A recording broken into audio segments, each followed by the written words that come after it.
Digestion में क्या करते हैं, ये सुनो, ये बेटा NH2 ग्रुप है, NH2 ग्रुप कहीं पे होगा Nal2HCl यूज करेंगे हम लोग, ये दोनों मिलके क्या HNO2 बनाते हैं और प्लस NaCl करेंगे। देखो ध्यान से याद रखना, कभी कभी अकेला HNO2 दे देगा तो भी रिएक्शन हो जाएगी, सेम रिएक्शन होगी, बट लेकिन क्लोरीन फिर नहीं आएगा, ये ध्यान रखना। कभी कभी Na2HCl मिलकर HNO2 बनाएगा, तो कभी अकेला HNO2 दे देगा तो भी समझना वही हो रहा है।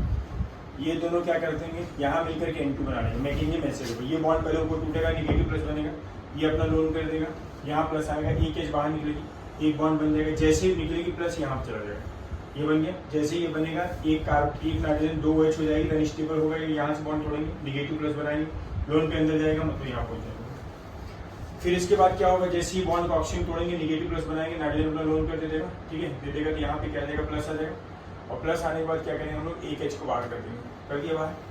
फिर क्या करेंगे, एक OH फिर से हटाएंगे, क्योंकि रेजोनेंस हो रहा है बार बार, यहाँ प्लस आएगा, नाइट्रोजन लोन कर दे देगा, N triple bond N plus बन गया, डाइजेनियम बन गया। ध्यान रखना इंपॉर्टेंट है, अगर ये डाइजेनियम मैंने यहाँ पर आ गया, देखो यहाँ से फिर मैं यहाँ चला गया, ये ध्यान रखिए, ये बना रहा है RN triple bond N plus. Unstable होता है क्योंकि अनस्टेबल इसलिए होगा, N2 का अच्छा लिविंग ग्रुप होता है, अनस्टेबल हो जाएगा, R प्लस बनेगा, अगर R प्लस बना तो इंटरमीडिएट कार्बोकेटायन बनेगा, और कार्बोकेटायन बनेगा 3 एलिमेंट इसमें कंफर्म, पहली बात। दूसरा, R प्लस में अगर OH लग गया तो ROH बन जाएगा, मेजर बन जाता है।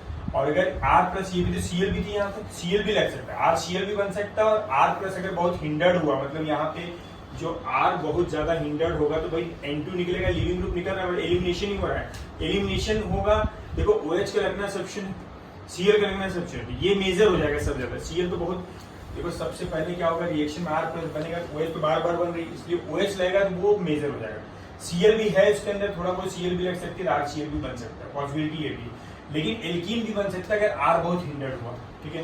तो अगर इंटर में कार्बोकेटायन मानेंगे तो ये एलिमेंट कंफर्म करवा देगा, ठीक है। दूसरा, अगर मेरा R CH3 हो गया तो फिर N2 निकलेगा, CH3 बनेगा, जैसे CH3OH बनेगा, CH3OH का नेचर थोड़ा एसिडिक होता है, फिर क्या होगा, दूसरा जो मॉलिक्यूल होगा इसका वो भी प्लस बनेगा, तो ये ऑप्शन अपना लोन कर दे देगा उसको, यहाँ पे प्लस आ जाएगा, एक H निकल करके ईथर बन जाएगा।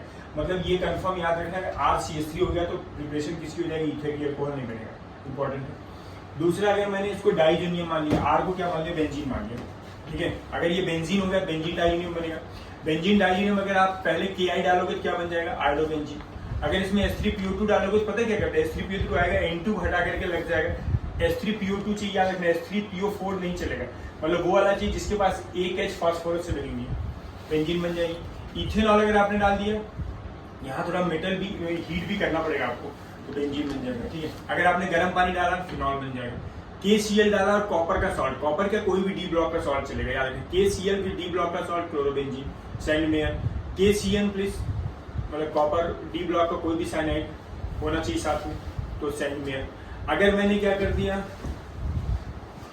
अगर मैंने इसकी रिएक्शन करा दी कॉपर का, देखो कॉपर का क्यूब ले लिया, उसके अंदर KCl डाल दिया गटर में, देखा ये दोनों फर्क क्या है, सैंडमेयर तब कहलाता है जब KCl होगा और कॉपर का कोई डी ब्लॉक का सॉल्ट होगा, साथ में होना चाहिए, S ब्लॉक वाला डी ब्लॉक दोनों साथ में होगा तभी हम उसको बोलेंगे। और अगर केवल मेटल ले लिया और सॉल्ट ले लिया नाम होगा गटर में, ठीक है, क्लोरोबेंजीन। दूसरा, अगर मैंने क्या कर दिया, देखो तीसरा मैंने यहाँ पे बनाया, अगर मैंने यहाँ पे क्या कर दिया, बेसिक मीडियम यूज किया, और मैंने इसका नाम है रिसोर्सिनॉल, अगर मैंने रिसोर्सिनॉल यूज किया तो ये धक्का मारेगा, देखो ये पोजीशन कौन सी, और इसका अर्थ और इसका पैरा अच्छा, यहाँ पे जाके ये क्या इलेक्ट्रोफाइल जाके इलेक्ट्रोफिलिक सब्स्टिट्यूशन रिएक्शन होगा, मीडियम बेसिक की चीज याद रखना, बेसिक होने से क्या होता है वो माइनस बनेगा, धक्का मारने का पावर ज्यादा होता है, जाके पैरा पे लग जाएगा, ये कंपाउंड ऑरेंज रेड डाई याद रखना इंपॉर्टेंट है।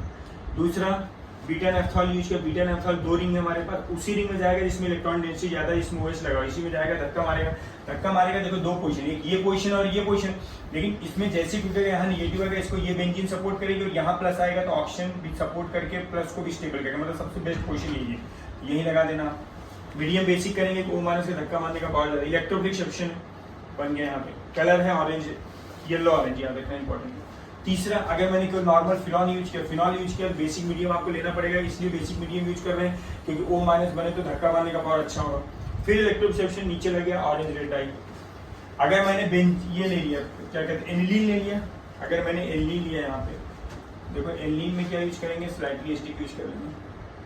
अगर मैं यहाँ पे NH2 ले लेता हूँ फिर क्या होगा, देखो NH2 लेने पे मीडियम थोड़ा स्लाइटली एसिडिक लेना पड़ेगा, क्योंकि अगर मैंने स्लाइटली एसिडिक लिया, बेसिक लेने से नया प्रॉब्लम हो जाएगा। अगर यहाँ बेसिक पूछा जाता है, जेई नहीं पूछा, बेसिक लिया तो क्या हो गया, अगर बेसिक लेगा तो N2 पहले निकल जाएगा OH पे, बहुत ज्यादा एचडी लेने से भी एक प्रॉब्लम आएगी, नाइट्रोजन अपना लोन पेयर देके एन पे प्लस आएगा, एन पे प्लस आएगा तो पता है डीएक्टिवेटिंग हो गया, तो मेटा पे लगाना रहेगा, इलेक्ट्रो डिस्ट्रप्शन कम करेगा, इसलिए वो भी नहीं चाहिए।